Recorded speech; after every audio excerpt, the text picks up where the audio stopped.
우리는 지금까지 다니엘서를 함께 나누면서 다니엘을 통해서 드러내신 하나님의 계시를 여러 가지 보았습니다.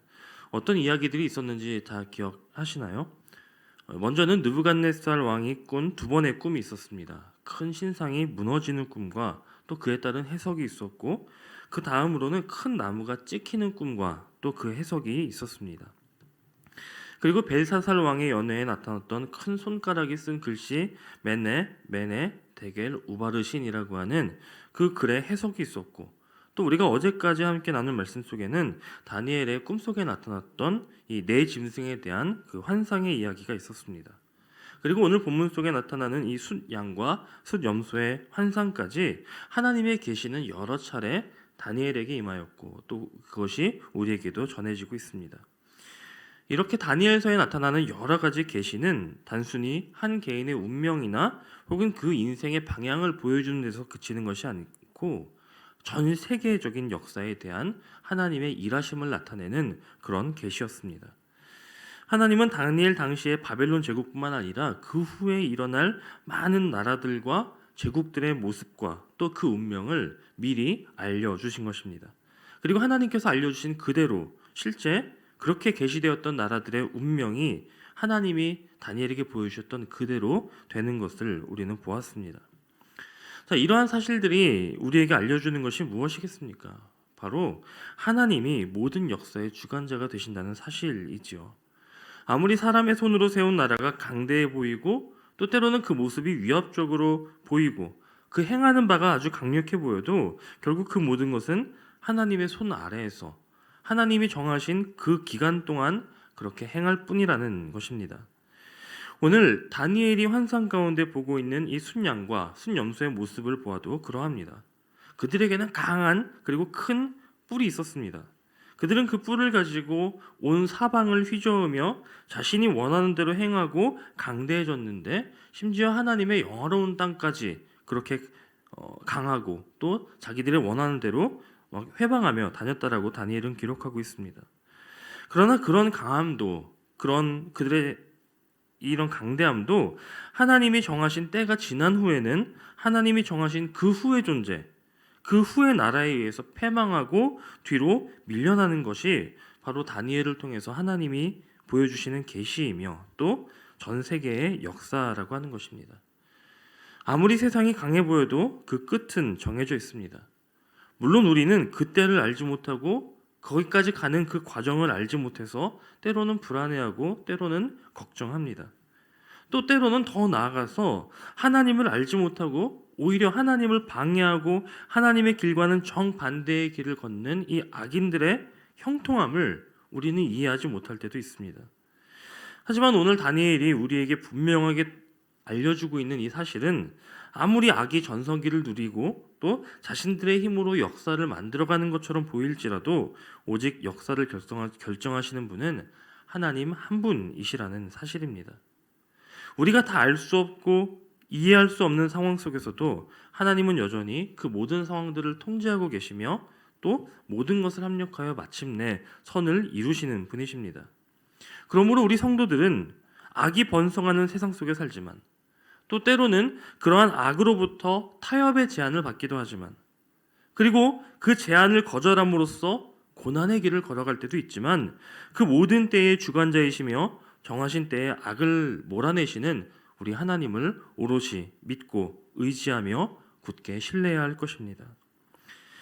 하나님이 이처럼 모든 때와 만물의 주관자시라는 말씀은 모든 것이 그분의 눈앞에 밝히 드러나 있다라고 하는 것입니다. 하나님은 이 세상에 일어나는 모든 악을 모르셔서 그것을 외면하시는 분이 아니십니다. 오히려 우리보다 그 죄악에 대해서 더욱더 심각하게 여기시며 그 모든 악함을 아시는 분이십니다. 하나님께서 악을 아신다라고 하는 것은 그 악함의 끝이 무엇인지, 그 악의 결과가 무엇인지도 아시고 그 악을 끝내 이길 수 있는 방법과 그 끝이 나는 때도 아신다라고 하는 말씀입니다. 반면에 우리가 아는 것은 오직 이것뿐입니다. 바로 하나님께서 최후의 악을 심판하실 때에 그때는 우리의 한탄이 변하여 환호와 기쁨으로 가득한 최후 승리를 맛보게 되리라는 것입니다.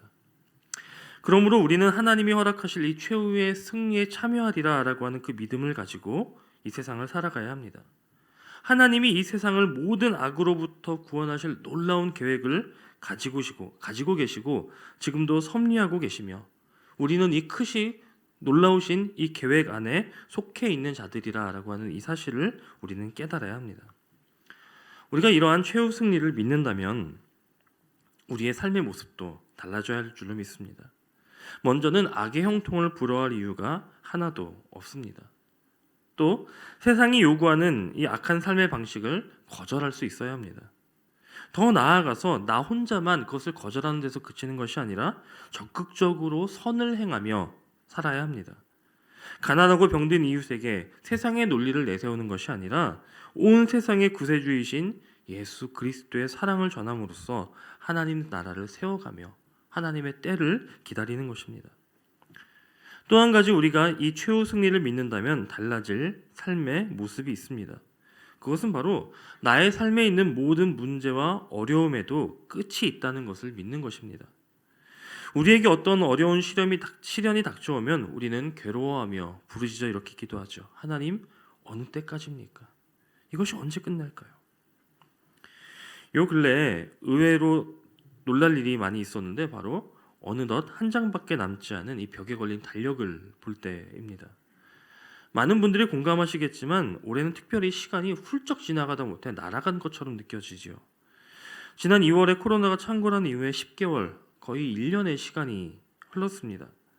처음에는 이 고통의 시간이 길어야 3개월 혹은 거의 반년 그 정도를 생각했는데 그 기간이 너무나도 길어지고 있습니다.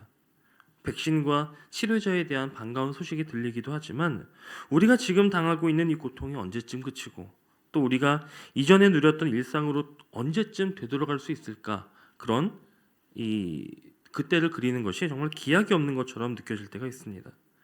그러나 분명한 것은 그 끝은 있다라고 하는 것입니다. 그 끝은 분명히 있습니다. 노아 시대에 온 세상을 집어삼켰던 홍수에도 끝이 있었습니다.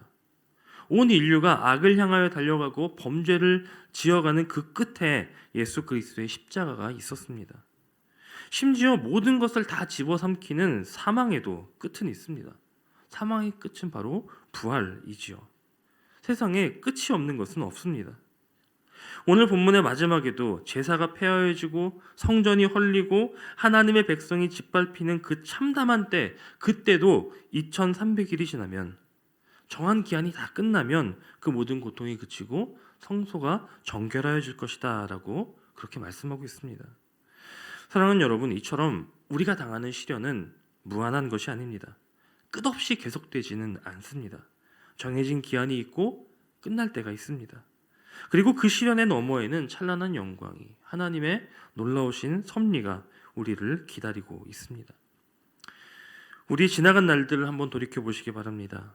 어려울 때마다 하나님께서 늘 함께 하시면서 모든 시련을 이겨내게 하시고 또 에베네스를 도우시면서 우리를 지금까지 인도해 주셨습니다.